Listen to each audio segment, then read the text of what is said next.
Well, I never thought I'd be making this kind of video.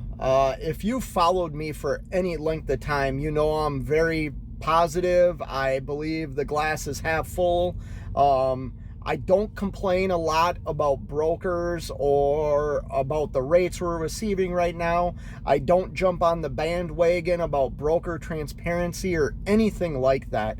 So the fact that I am making a video about a broker that I've dealt with a lot and ruining and severing the business relationship with that broker and brokerage is very strange for me. But I think it's something that is worthy of this video. So I'm going to share my experience and tell you why I severed a good business relationship with a broker that I use a lot out on the East Coast. I'm going to say this too, because I'm sure the comments are just going to beat me up on why I'm not sharing the broker's name or the brokerage name. And that's just due to like my principles and my ethics. I would not say that this is a bad broker, that it is a bad brokerage. They mistreated me. I don't know if they'll mistreat you, so I'm not going to throw them under the bus. The other thing that I wish I could do that I can't due to my carrier asking me not to and me respecting my carrier is I have screenshots of a lot of things. I have the rate con. I have a lot of proof that I could put on the screen, or what they say, put it on the glass. But it will share detailed information about the brokerage, detailed information about my carrier, and the carrier has asked me not to do that, so I am respecting the carrier. So before you beat me up in the comments, understand the position I'm in, and I also believe that your business is your business, and just because I have a bad experience with a broker or a brokerage doesn't mean you're going to also. So let's jump right into it. I haul a lot of freight out of the Midwest out to the East Coast. And then when I get out on the East Coast, I usually have a day or two where I haul like short mileage freight. The longest load I'll take is about 320 miles because, I have a customer that I deal with out on the East Coast that I pick up freight for on Fridays and Saturdays. So let's say if I make a delivery on Wednesday, I will work the East Coast for 2 days and generate some good revenue on short mileage freight. Well, that was the case last week. I was heading out to the East Coast. I got a hold of the brokers that I work with out on the East Coast and said, hey, I'm on my way out there. Do you have anything available? And one of the brokers responded to me and said, yes, I have a water load. Now, I'll say this also. I made a video about this. I've vlogged this load, so go back in some other videos, or maybe I'll leave the link to that video in the description below. I booked a water load that was picking up in the early evening and delivering early the next morning, about 270 miles away from where I was picking up. I was picking up in Pennsylvania and delivering in Connecticut. Backstory. Anytime I talk to a broker, I'm about to book a load, there is questions that I always ask, whether it's on the phone or via email. And the truth is, I like to start the correspondence through email or text because then I have proof. If I immediately just call them, it's like my word against their word, right? So I like to have things via text message or email because then I have proof of the conversation. Well, here's the deal. I booked a water load, right? I got to the shipper. The shipper told me I had to turn my reefer on to 65 degrees. Well, immediately red flags went up. When I haul water, the only time I usually have to turn my reefer on is when it's a freeze protect load. Well, the load that I booked was a reefer or dry van load. So immediately I know, what if a dry van showed up here? You wouldn't have a reefer. You wouldn't tell a dry van to turn their reefer on to 68 degrees because it's a dry van. So immediately red flags went up. I backed into the dock. I was able to get a hold of the broker. Now, this was late afternoon, so I was very surprised that the broker answered. And I said, hey, they want me to turn my reefer on. I really don't know why, because at this time, the broker's still telling me it's a water load. So I said, I'm going to need more money, because we did not agree on me having to flip my switch and turn my reefer on. I would like $75 extra. Well, the broker went onto his computer and realized that he had made a mistake, and it should have been a reefer load, not a reefer dry van load. So he gave me the $75. Well, I get loaded, and still at this point, I don't know what the product is, because my Raycon states that it's water. Well, the product ended up being like they're not energy drinks, supplement drinks, right? Like your Boost nutrition drinks and things like that. And they wanted it ran at 65 degrees. So fast forward, or I'll also say this, I knew where I was picking up and I knew where I was delivering. I always ask those questions because there are receivers that I don't like to deliver to. And the fact that I am a business owner, I decide whether or not I want to go to these receivers. Well, this receiver was Walgreens. If you've been in this industry at all, you know Walgreens can be an absolute nightmare. Well, you know what? I have hauled water to Walgreens before, and the pallets are all even. It's easy to count, so it's a straight pull-off. It's very easy to deliver water to Walgreens. Well, now I look at my trailer as I'm shutting my doors and realize, holy cow, this is all different types of product. It's probably going to be multiple POs. This is going to turn into a nightmare. So I try and call the broker again. By this time, the brokerage is closed.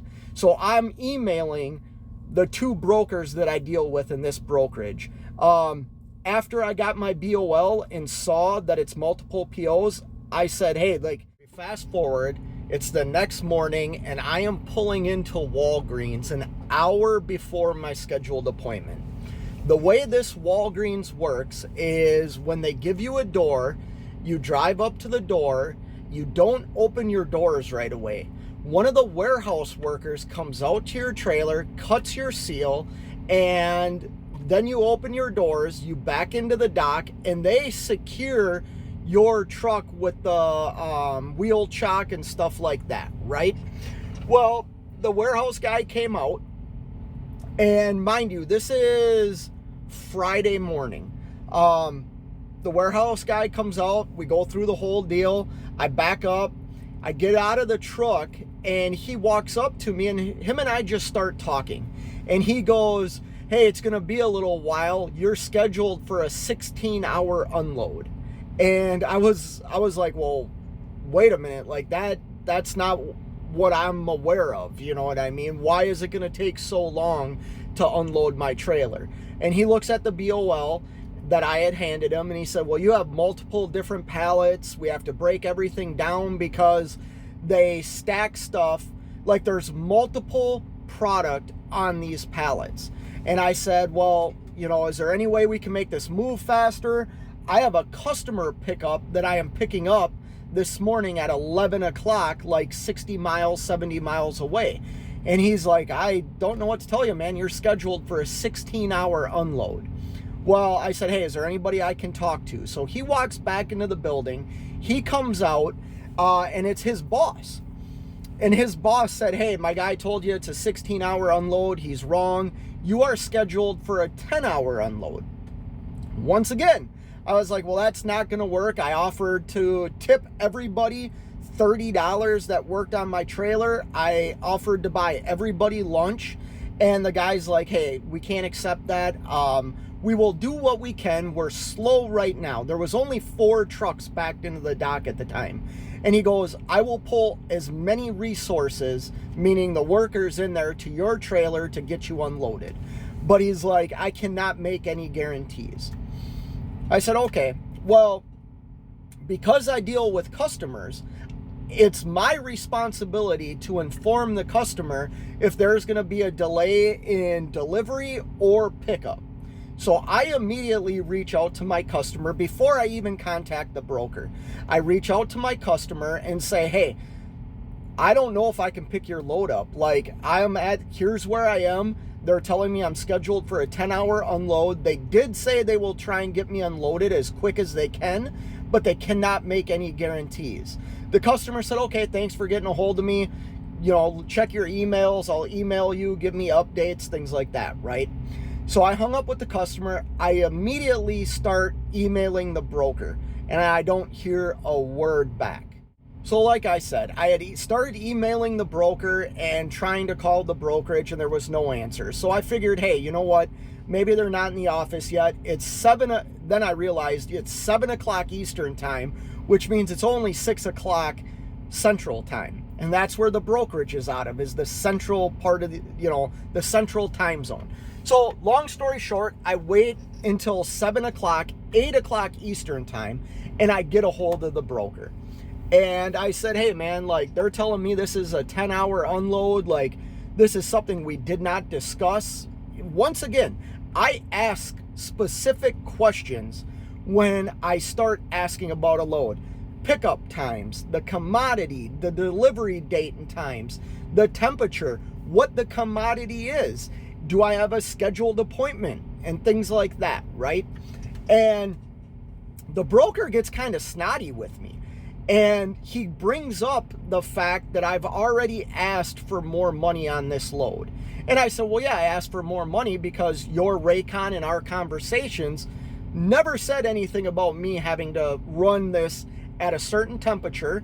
I only think it's fair that I get compensated for my reefer fuel, right? And I don't think $75 extra is like breaking the bank. You know what I mean? Well, he gets really, really short with me, and he's like, is this how you operate your business? Do you book a load and then call the broker back and say, oh, I need more money to deliver your load? And I was like, wait a minute, man. Like, I thought he was joking, because I said, I told you I'm at the receiver. I'm not threatening this load at all. I'm just saying I wish you would have informed me of all the details on this load. And he once again brings up the reefer and goes, well, yeah, the shipper's going to tell you what to turn your reefer onto. And I said, well, wait a minute. Maybe I'm wrong here. Leave me a comment. My agreement isn't with the shipper. My agreement is with you. Hence, the Raycon that is signed has your name on it, your brokerage on it, my name, the carrier name, and it's signed by the carrier. That is our contract. My contract isn't with the shipper. They can tell me all they want about what they want to run the temperature at, and anybody that reads the Raycon says if there is a discrepancy between what the Raycon says and your BOLs, contact the broker. Why is that? It's because your contract is with the brokerage, not the shipper. And I kept saying that to him, and all of a sudden, so we're exchanging screenshots of emails, texts, things like that, right? And I said, well, hey, like, I need to be compensated if it does take 10 hours to unload. I'm reading your Raycon. It specifies I'm going to get paid $50 an hour after 2 hours, as long as I've ran tracking, as long as in and out times are stamped on the BOL. I'm just letting you know there might be more money that needs to be given to me in detention on this load. And this guy is talking to me so disrespectfully. Like I said, saying things like, oh, is this how I operate a business? Oh, I have great business ethics and yada, yada, yada. And the reality is, I'm not the one doing anything wrong. At least in my eyes, I am following the contract that I have signed that your brokerage sent to me. You know what I mean? So anyways, make a long story short, one of the screenshots he sends me of his computer shows the commodity, which isn't water. It says Nestle drinks on it. And in the notes of the scheduling, it says load is scheduled for a 10-hour unload. Well, I believe that is information that the broker should have shared with me or any carrier that hauls for him.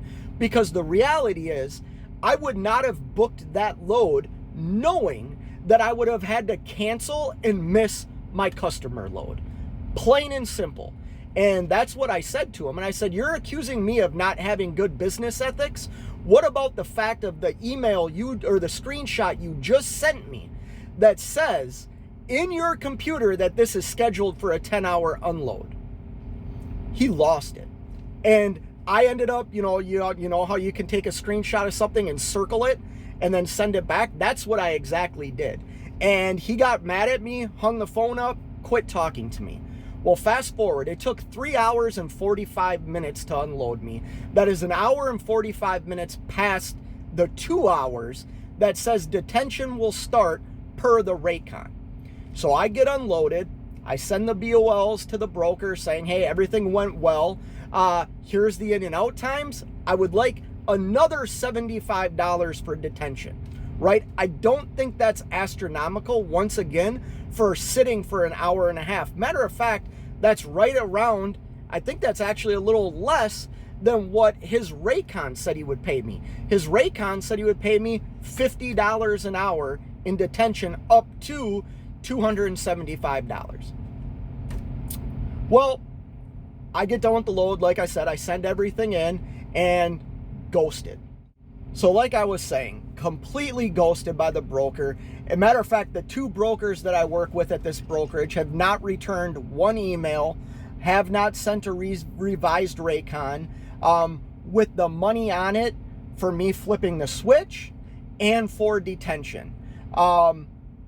Like no phone calls, no emails, no nothing. So fast forward now, we're about 3-4 days past this experience. And I have made a decision never to do business with this brokerage again. I understand what a broker is. A broker is my salesman, right? That is how I was able to get that load. That is why I am not saying the broker's name on the internet or throwing the brokerage under the bus. But as of right now, I will never use that brokerage or broker again for a couple of simple facts. I did everything that their contract, my agreement with them, which is the Raycon, I followed it to the T, just like I always do. And for them to question, like, my integrity, right? Saying, is this how I do business? Basically saying I was threatening the load, which I absolutely was not doing. And no way did I ever say anything about the load. I said what I was doing for the load. And matter of fact, I even said, hey, when I realized this was not a water load, I double checked with the shipper on the PO numbers, all the numbers you sent me. I double checked them with the shipper to make sure I was hauling the right product for you, because I couldn't get a hold of you. I feel like I went above and beyond what some people might do. Some people might just load up the trailer, shut the doors, and take off. Well, I knew something was wrong with the contract that I had with them, meaning the Raycon. What the Raycon said was not what I was hauling.